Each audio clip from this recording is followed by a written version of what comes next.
This is an orientation training for teachers and staff. Hello, my name is Elba Vidales. I am the Director for Children's Services who has been with Niños for 19 years.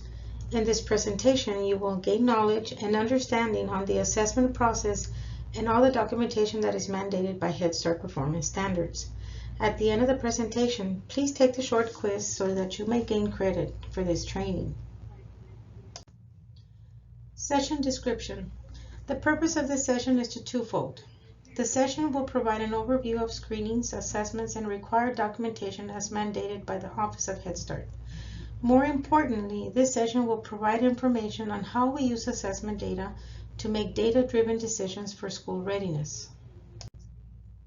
The agenda for today is to discuss screenings and assessments for early Head Start and Head Start, review assessments and screenings, review classroom documentation, and review children's portfolios, journals, and homework folders. The training objectives is to inform you about the classroom documentation, why you need to know why data is aggregated and analyzed 3 times a year, to be informed about conferences and home visits that are required, and to be informed about the school readiness goals and the objectives and how they are aligned to the early learning outcomes framework. Assessments provide valuable information about each child's interests, strengths, and needs. They provide information on the children's development and learning. And the assessment also helps teachers communicate important milestones in students' development to families and provide opportunity for teachers and parents to work together to support children as they grow. Now, school readiness, Head Start views school readiness as children possessing the skills, knowledge, and attitudes necessary for success in school and for later learning in life. So to be school readiness means each child enters school ready to engage in and benefit from early learning experiences that best promotes the children's success. The Head Start Performance Standards is a manual of a management-approved expression of the performance thresholds. They are requirements or expectations that we must meet to be appraised at a particular level of performance. The program performance standards are federal guidelines that describe all the requirements to operate Head Start or Early Head Start. The ELOF, which stands for Early Learning Outcomes Framework, it ranges from birth to 5. They underline program policies and practices. It represents 5 broad areas of early learning references to as central domains. The framework is designed to show the continuum of learning for infants, toddlers, and preschoolers. It is grounded in comprehensive research around what young children should know and be able to do during those early years. On the next 2 slides, you will find 2 short videos explaining what the Head Start Early Learning Outcomes Framework is. It gives you a brief explanation and how it is used. On the second video, it shows you that you can upload your outcomes framework in your iPhone. So you can go ahead and take your manual with you wherever you go. You don't have to have the booklet with you. So it kind of gives you a little short clip of how you can upload that program.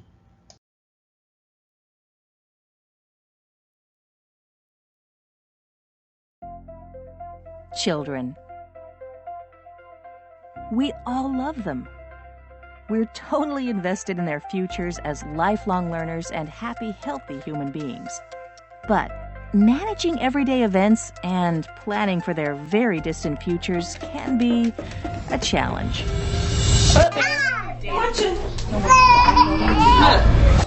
That's why there's the ELOF. That's right. It's the Head Start Early Learning Outcomes Framework. The ELOF is an easy-to-use guide that will help you identify developmental milestones to make sure the kids in your care are ready for kindergarten and everything after that. The ELOF focuses on age-appropriate expectations for birth to 5-year-olds, so you can plan experiences and activities that match a child's skills and abilities at any stage. It is a resource to be used with all children, including dual language learners or children with special needs. And it can be used in all settings, such as home-based, center-based, and family child care. Need to build language skills for a babbling baby? There's the ELOF for that. Baffled by the behavior of a testy toddler? There's the ELOF for that. Want to scaffold learning for a precocious preschooler? Yes, there's even the ELOF for that. The ELOF helps teachers, home visitors, and family child care providers identify the steps in a child's development, so you know where he's headed next. We know the challenges and pressures that come with supporting a child's development. Let us help enhance your practice and provide a path towards a child's success in school and life. With the ELOF, we're planning with the big picture in mind. Plan with us, and remember, there's the ELOF for that.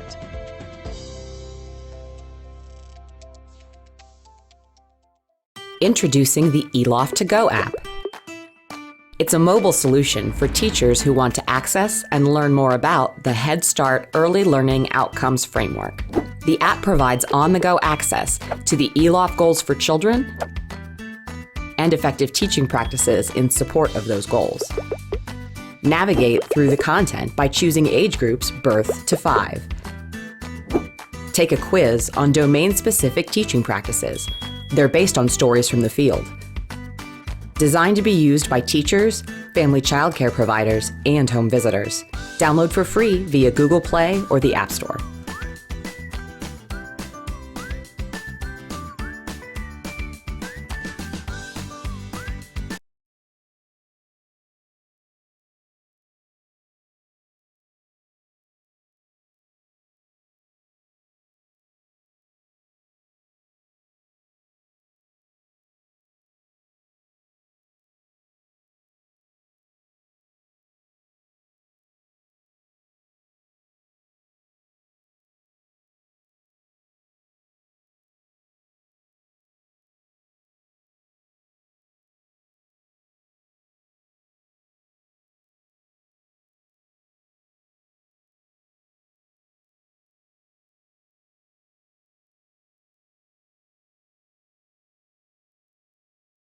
Introducing the ELOF.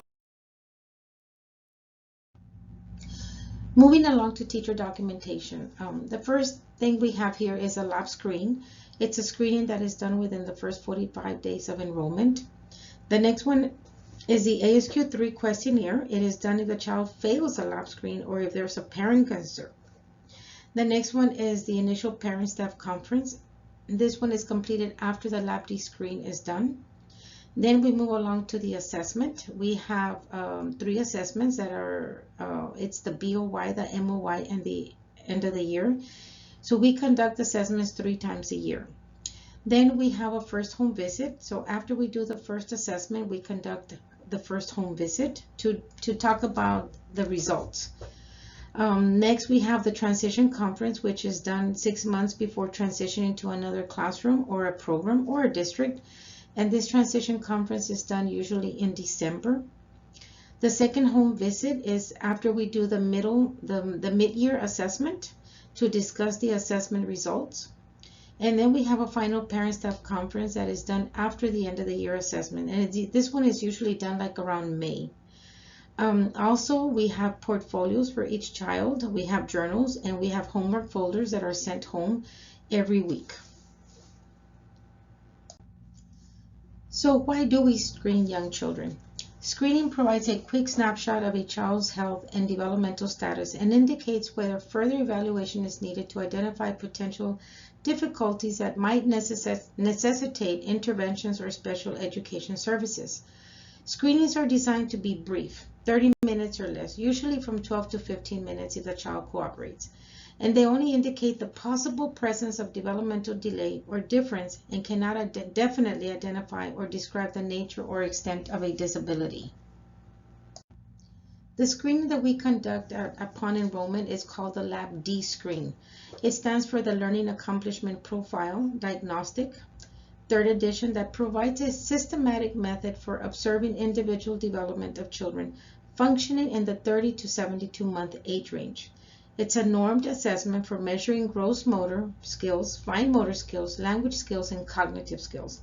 The Lab D may be administered in either English or Spanish, and these are the 4 domains that are covered under the Lab D, which is the fine motor, cognitive, language, and gross motor.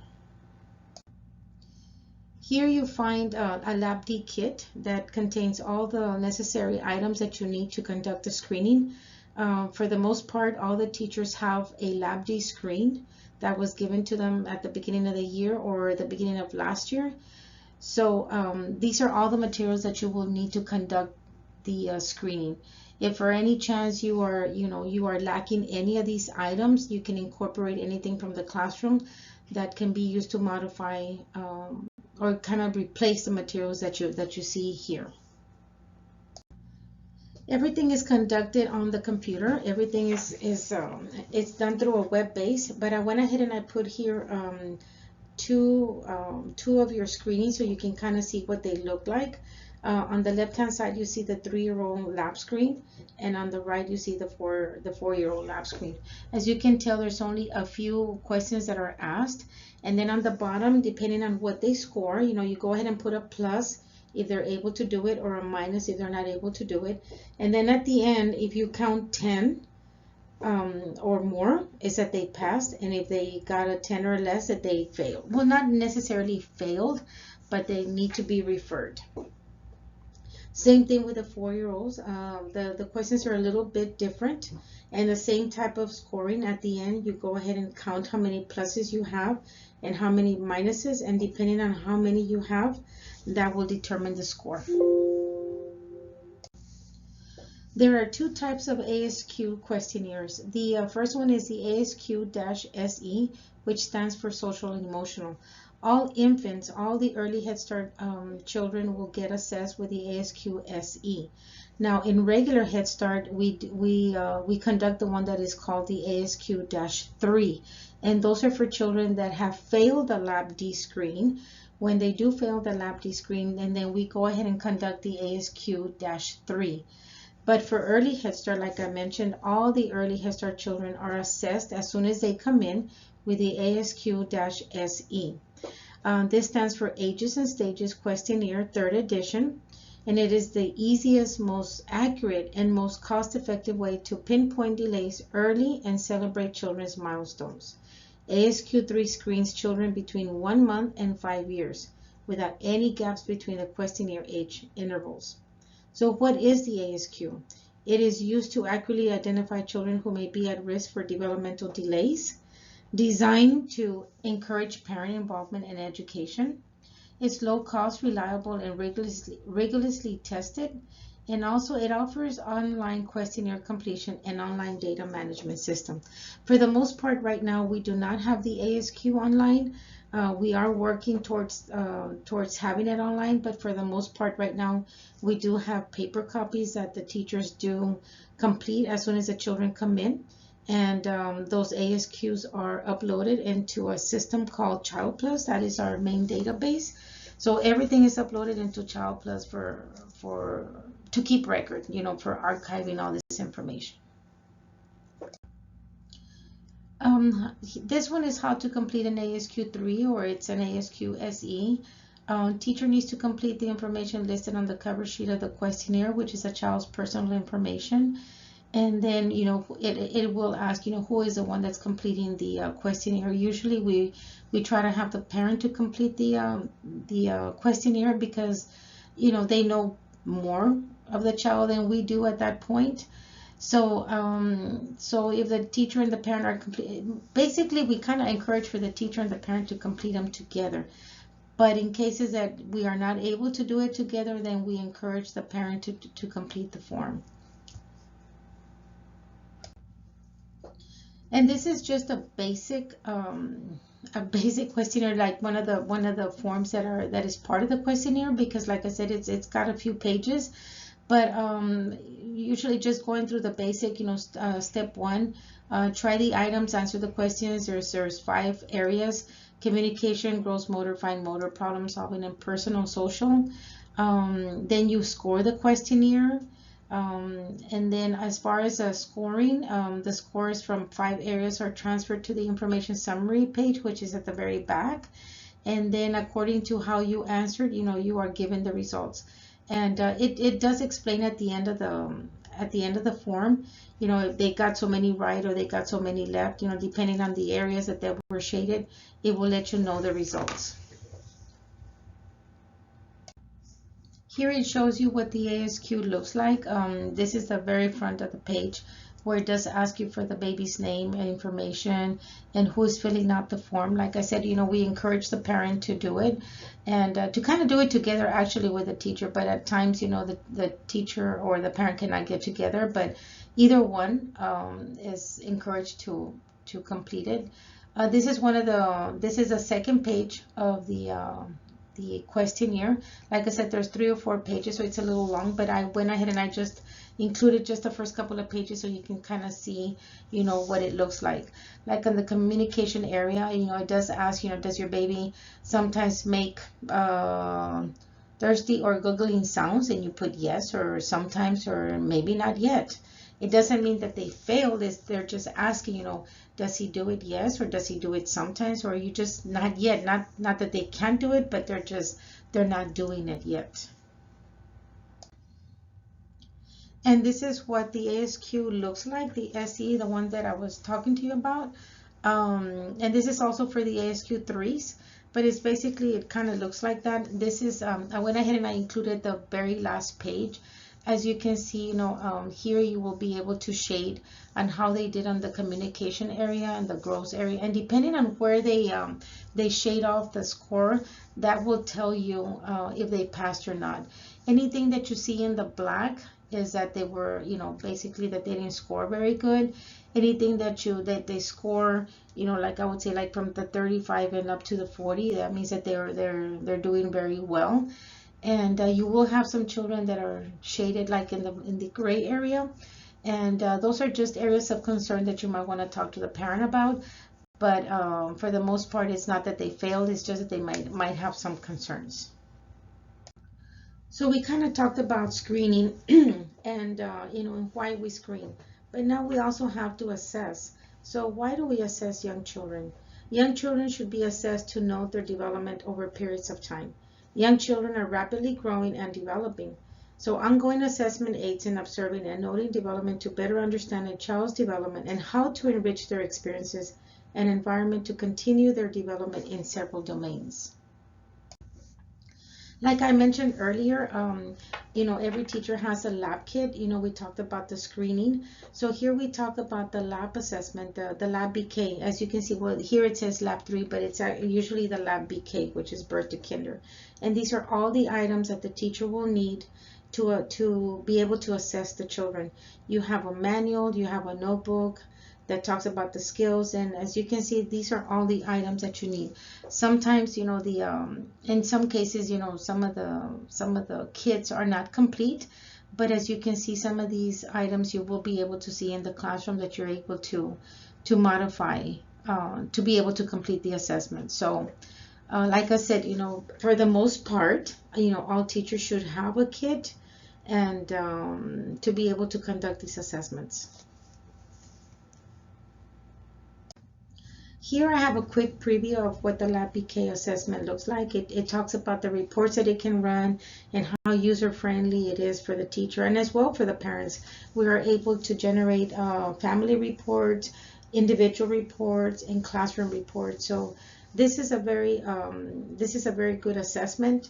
And if you're wondering why it's called the BK, it's because it ranges from birth to kinder. So this is an assessment that we can go ahead and perform on children from very early, like a couple of months, all the way to kinder. So it's an ongoing assessment that doesn't have any breaks in between.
Like I mentioned before, the lab BK is from birth to kinder.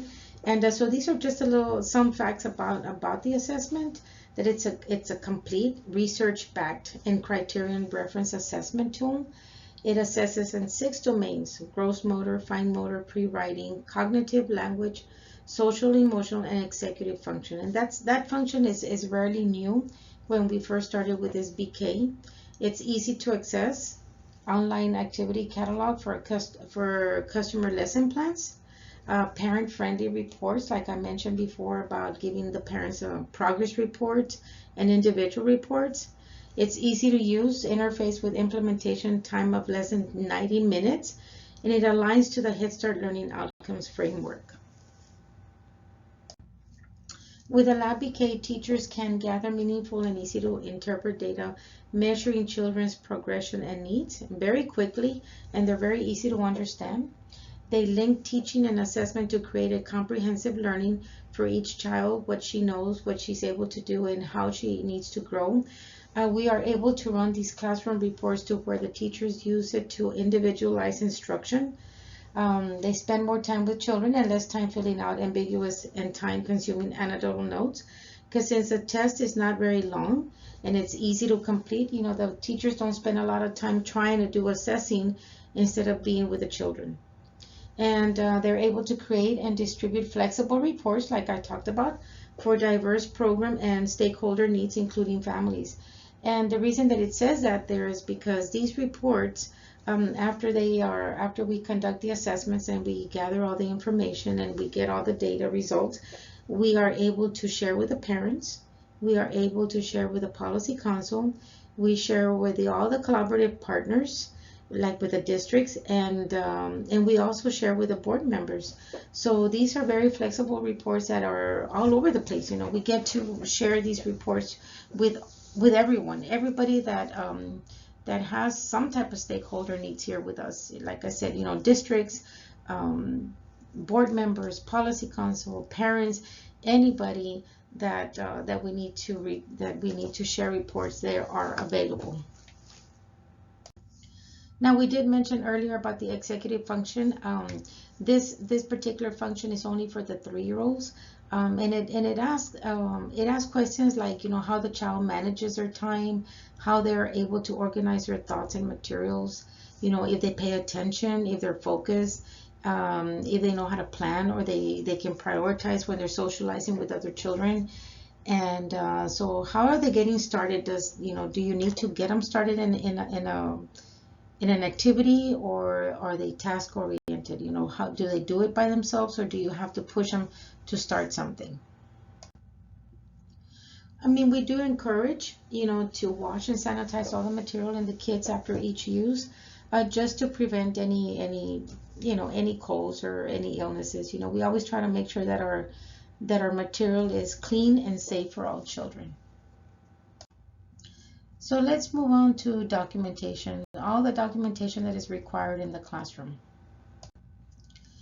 So as we were talking at the very beginning during the agenda, I did mention that there was conferences throughout the year. So we have 3 conferences and 2 home visits. So we start off with conferences. So why do we have conferences? Conferences are a mandate by the Head Start Performance Standards. Teachers hold parent conferences as needed, but no less than 2 times per year. Here with Head Start, we have 3 conferences, and it is to enhance the knowledge and understanding of both staff and parents of the child's education and developmental progress and activities in the program. The first one that we have is the initial parent-staff conference. That one is done right after the lab screen is conducted. And the reason that we have this parent-staff conference, like I mentioned earlier, is that first of all is to discuss the screening results, but it gives the parent opportunity to discuss their child's likes and dislikes, their interests, their home language, what are their learning styles and their temperament, what is it that their child likes to do. Teachers also introduce and familiarize parents to the school readiness goals, and those are very important because here with Head Start, we in a lot of other places, not just here with Head Start, everyone has school readiness goals. And here with us, we have school readiness goals for every age group that we hope we're able to accomplish by the end of the year. But with that said, we do need to let the parents know what the school readiness goals are from the very beginning, so we can ask them for their help. Teachers they have a lot of documentation, they have curriculum, they have assessments, so they have a lot of things that they need to take care of. So we always ask the parent, to help out and to help, to come up with a plan and kind of, get acquainted with the school readiness goals, so that way we can also have the parents help us out during the year. The first one that I talked about was the initial conferences. Initial conferences are conducted after the lab screen or the ASQs, as soon as they're done. Here, the parent will be able to share about their child's likes or dislikes. Also, if they are receiving any special services. Teacher also shares the school readiness goals and develop a plan together with the parent on how they will work together to accomplish the goals set out for the year. Parents are encouraged to provide feedback.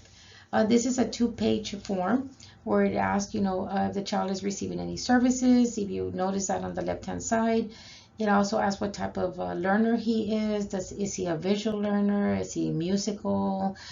What type of learner is he? It also talks about the screening results on the right-hand side.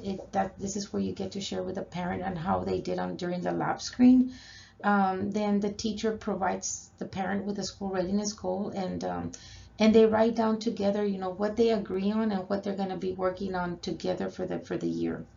And then on the last one, we ask for parent questions or concerns, just like we have expectations from the parents. I'm sure that the parents have expectations from us. So here we encourage the parent to write down their comments or their concerns. Then the teacher signs it and the parent signs it, and the parent is given a copy. On the second parent-staff transition conference, here the teachers and the parents share and discuss information that will prepare them and their children into the next transition school setting. Parents share their experience with a selected school readiness goal that was discussed during the initial home visit. Remember, the initial home visit, it's initial conference. If the child has an IFSP or an IEP on file, teacher and parents discuss their plans for the new school setting. So this conference is done during December, and the reason that it's done in December, because if you really think about it, it's in 6 months. They will be transitioning to another classroom, or if they're 4-year-olds, they'll be transitioning to the district. So this is why it's called the transition conference, because we need to know, where the child is going to be transitioning next year. What has the child learned so far in the program? So these are it's just 1-page report. But all the information that you see here, we do recommend for the parent to be able to complete, because this is going to give us an idea of what type of assistance is needed for the next school year. Now, the final staff conference is usually done in December, and this is where the parents discuss, and the teachers and the parents discuss the learning accomplishments and services provided during the year. What did the child learn throughout the year? They discussed their engagement with the school readiness goals. Were they able to accomplish the school readiness goals that they set out for themselves and for their children? So, like I said, this conference is conducted in the month of May to kind of close out the year. Then we kind of move on to home visits. Remember, there's 2 home visits conducted here with Head Start. Home visits are a mandate by the Head Start performance standards. Teachers, except those described in paragraph B of this section, conduct at least 2 home visits per program year for each family, including 1 before the program year begins, if feasible, to engage the parents in the child's learning and development, except that such visits may take place at the program site or another safe location that affords privacy at the parent's request. We do encourage for those home visits to be done at the home as performance standards. There will be some cases that the parent will not allow you to go to their homes, and those are the exceptional times that we do accept. And as long as we document that we were not able to make a home visit as per parent request. But other than that, all home visits are to be done at the home. Here at the home visits, the parents, the teachers and parents share and discuss the assessment results, because every time that we have an assessment, we have a home visit. Together, the teacher and the parents create an individualized plan based on emerging skills. So as soon as the beginning assessment is conducted, that we conduct the first home visit, the teacher has to review the assessment results so they can talk about an individualized plan and talk about, okay, these are the activities that I'm going to be able to work with your child. These are the ones that he was able to master during the assessment, and these are his emerging skills. Emerging skills are just skills that the child is not able to do just yet. Not that they failed, but they're just not there yet.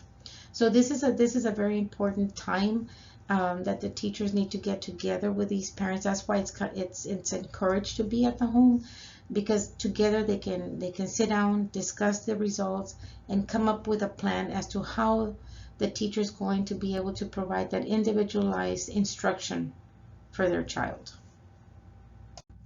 Here is a copy of the first home visit individualized plan.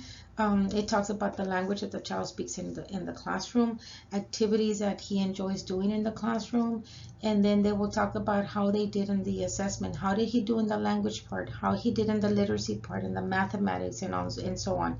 As you can see here, everything that is in red is in Spanish, so all our forms are translated into Spanish.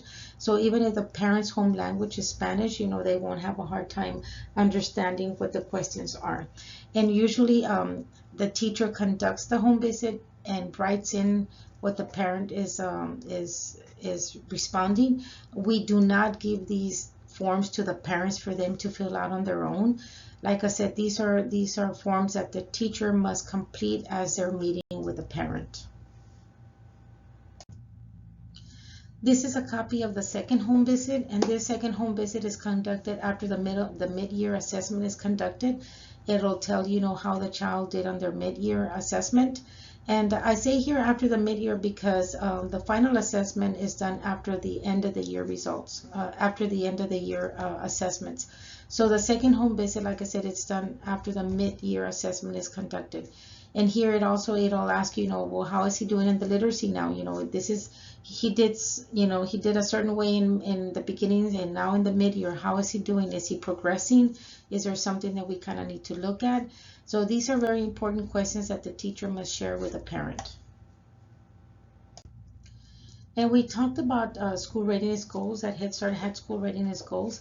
See, these are the 5 goals that Niños has. These goals will never change, never change.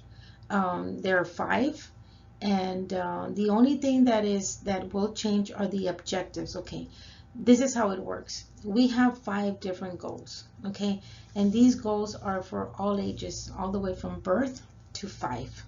But of course, whatever objectives or whatever activities we have for the 4-year-olds to be able to gain these goals are not going to be the same that we have for the infants or the toddlers or the 3-year-olds. So these goals will remain the same, and the only thing that will change is the objectives. Okay, what are the objectives that we're going to use for each age group to be able to obtain these goals? So let's go over the five school readiness goals. The first one is for children will demonstrate interest, curiosity, persistence, and eagerness to learn, and it falls in the domain of approaches to learning. Children will engage in healthy relationships and interactions with others as they develop a healthy concept of their personal identity, and this one falls under the social emotional. Children will develop their abilities in oral language and pre-literacy. This one falls under language and communication. Children will develop their numerical knowledge and demonstrate their ability to retain by making connections between new and familiar experiences. This one falls under cognition. And the last one is that children will understand and demonstrate healthy and safe habits. And this one falls under the perceptual, motor, and physical development. So all of these goals, these are for all children, for all the way from babies to all the way to pre-K. But how are we going to get these children to accomplish these goals by the end of the year? So here we are. Okay, this is where we left off. We have the 5 goals already, right? But now we say, okay, so how are we going to get the infants to do that? Okay, so as you can see here, we all have divided the objectives for each age group. So the only things that are going to change are the indicators. Okay, these are the objectives. Okay, what are the objectives that we're going to use to obtain those 5 school readiness goals. Okay, so like I said, it's different for every age group. So from 0 to 11 months, look at these domains. These are the domains that we talked about. So kind of match them up on the first, as I talked about the school readiness goals. So from the 0 to 11 months, approaches to learning will be able to adapt round shape into form board. So by doing this objective, by doing this skill, hopefully we'll be able to obtain that particular goal that falls under the approaches to learning.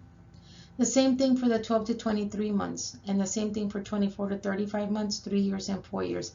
So we have developed these, we have gotten these indicators straight from the assessment. See, we cannot just think about, okay, so what objective are we going to use to come up with that goal? No, we take them directly from the assessment, okay, because everything has to align. The assessment aligns to the school readiness goals. The school readiness goals aligns to the ELOF, to the early learning outcomes framework. So everything has to be aligned. It even aligns to the curriculum itself. Okay, so these indicators are taken straight from the assessment, and they're all age appropriate. So we cannot use the same indicator that we use for the 4-year-olds for the infants or the toddlers. So as you can see here, all the indicators are all age appropriate. So using these indicators, working on these indicators, that's how we expect to obtain the goals at the end of the year. So when you meet with these parents, depending on the age group that you have, if you have a 3-year-old classroom, and then you're going to want to share with a parent that little section for the 3-year-olds. Those are all the domains, and those are all the skills. So you're going to tell the parent, you know what, I want you to be able to work on printed letters, maybe come up, maybe give her some flashcards on letters, so that way that, that she can help you, for the child to be able to discriminate printed letters of their own name. So that's how you get to share these school readiness goals. First, share the school readiness goals, and then share the indicators with them, and tell them these are the school readiness goals that we need to obtain by the end of the year, and these are the skills that we're going to be working on to help us obtain those school readiness goals. So here you find a graph of assessment results. Like I mentioned at the very, very beginning, we assess 3 times, and every time that we assess, we report to the policy council and board members and all the ones that I mentioned at the very beginning, all the collaboration partners. And this is how we let our partners know how our children are doing throughout the year. So this graph shows you the beginning results. This is for the 4-year-olds. We do share results for all age groups. Okay, I have one for the 0 to 11, 12 to 23, 24 to 35, 3 and 4-year-olds. But this one in particular is just a 4-year-old, so that you can kind of see, what it was that we reported at the beginning of the year last year. And this is what we do 3 times a year. So whenever you see these graphs in the classroom, or with a parent or whoever is sharing this with you, you know exactly where they come from and what is it that it is. Again, this is after collecting all the data from the assessments. We analyze the data, and these are the percentages of where the children started at the beginning of the year last year. So as you can see, for every skill, those are the indicators that we talked about. Those are the skills that are going to help us accomplish our goal at the end of the year. So like I said, this is just to kind of give you like a little insight as to, if you ever see these graphs, you know exactly what we're talking about. And this is what the portfolio looks like. Portfolios are individual children and then contain a collection of various documentation referred to the content cover that reflects a child's progress of development and learning. It provides evidence and samples of a child's achievement throughout the year. And basically what this portfolio does, it tells a story. It tells a child's story. You'll be able to share with a parent of how he was doing at the very beginning, how he during the year, how he progressed, and where he ended up at the end of the year. So we encourage for these portfolios to be maintained up to date and organized and look very nice for the parents. Every child here at Head Start, they have a portfolio with 3 and 4s, even from the infants. And every portfolio has a little cover page like this. This is a cover page for the 3 and the 4s, and it tells you exactly what needs to be in the portfolio. Teachers must follow the scheduled activities and ensure that they are filed accordingly. Dated samples of children's artwork, writing samples, book reports, name writing, and anecdotal notes, and all work must be dated. Portfolios are nicely kept and organized and up to date because these portfolios are shared with the parents at the end of the year. Early Head Start, which runs from 0 to 35 months, they also have a portfolio, and this is what the checklist looks like. It's a little different from the 3 and the 4-year-olds. It's a little bit more, it's got a lot of more detailed as to what needs to be included in the portfolio. But here you can find the checklist of what needs to be included in there. This is a sheet that is inside the portfolio, and it's usually towards the end of the portfolio. It's called the anecdotal notes, and the anecdotal notes are located, like I said, either on the left side of the portfolio or on the very back, depending on where the teacher wants to put it. Here, the teacher will write a positive skill for each child every month, and we encourage for that skill to be able to match the Head Start Early Learning Outcomes framework. And the teacher also writes a domain, so that way they can be able to share that with a parent that that skill came directly from a domain that they were working on. Early Head Start also has anecdotal notes. It's inside the individual portfolio that is kept for each child. There they have activities, they have pictures, they have records, and it's part of the assessment tool to show the child's developmental growth from beginning to the end of the school year. Like I said, it kind of tells a story, so it's very important, and we do encourage the teacher to keep a very good portfolio with a lot of pictures and a lot of notes and all of the work that their child did throughout the year, so they are able to share that at the end of the year with a parent. This is what homework folders look like. Like I said, these homework folders are passed out at the very beginning of the year. Folders are sent home every Monday and are returned on Friday.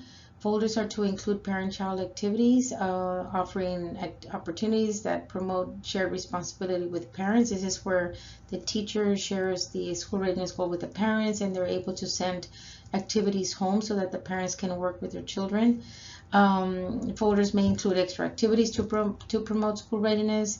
And inside the folder, you will find 2 labels where it indicates to return and to keep, so the parent doesn't get confused as to what papers need to be kept and what papers need to be returned to school.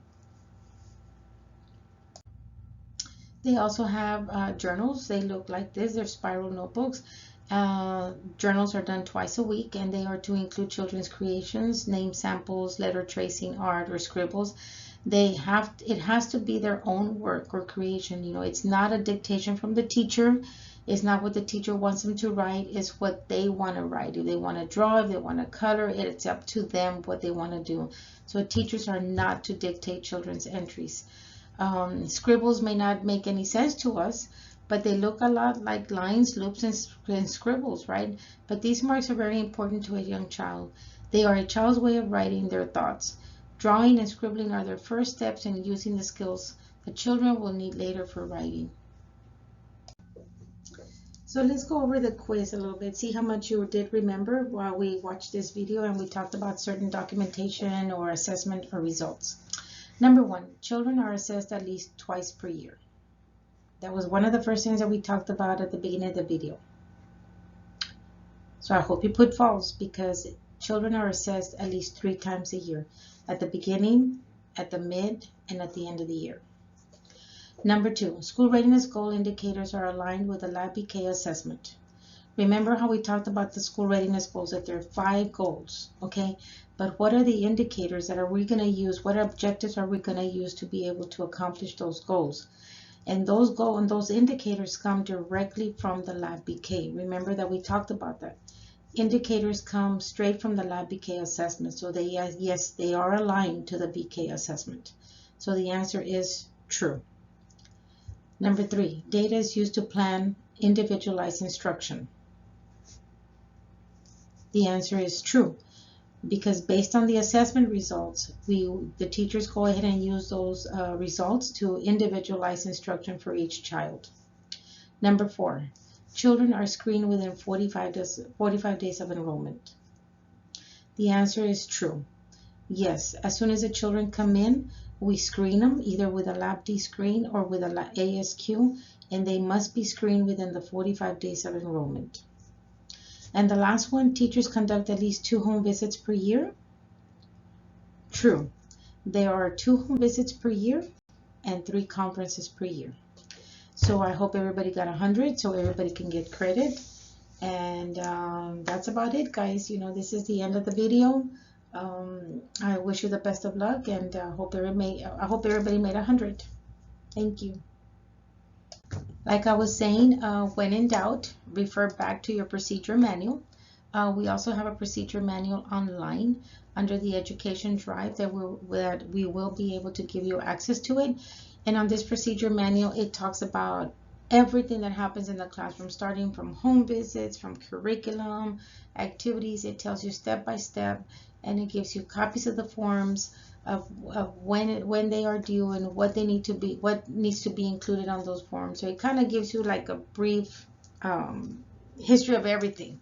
So in case that you're in doubt, just refer back to your procedure manual. I want to thank you for your active listening.